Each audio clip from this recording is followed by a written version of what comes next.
Bismillah, xudo xolasa do'stlar. Mana Jaloliddin usta akamiz kotelimizni birinchi yoqishi, ha, xudo xolasa. Yaxshi kunlarga xizmat qilsin, bularning ham qo'llari dard ko'rmasin. Endi xizmatidan ayna qilib kotellarni tushirib yuraversin. Eng qizig'i biz hozir mana shunaqa so'mkada bir so'mka briket tashadik. Bu briketlarimizni stanogni o'zimiz yasab sotamiz. Bilganlar biladi, bilmaganlar uchun nasib qilsa faqat shu briket bilan ekonom varianti yanada shuni bir yoqib isitmoqchimiz. Mana bunaqasidan ham bor. Buni hozir chiqardik briketini. Svejiy, mana yumshoqligini bitta ko'rsatay. Mana. Mana.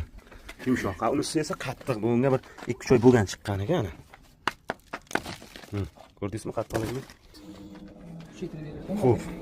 Endi ma'lumot bering, to'liq aka. Nima intervyu deydimi? Buni hozir cho'tka qilib yoqib oling aka. Ha. Ana shundan keyin ma'lumot beramiz. Bo'ldi, gap. Manzilimiz Farg'ona viloyati Beshariq tumani Yakat qishlog'ida stanovka bo'ldi. Usta akamiz o'zi Beshariqdan aynaqa necha yildan beri aynaqa xizmatlarni qilib yuribdi. Xudo xolasa, kimga aynaqa xizmatlar foydalanish kerak bo'lsa, o'sha akamlarga murojaat qilsalaring, chiroyli qilib ishlaringni bitirib beraveradi. Bu samoxod bo'ldi. Ha aka? Xudo xolasa, UPS ham kerak emas. Yo'q.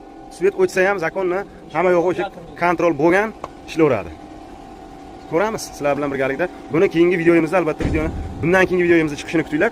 Rasxotini sinaymiz. O'sha to'ldiramiz necha kilo oladi? Yaxshi anov angren ko'mirdan. Necha soatga yetadi?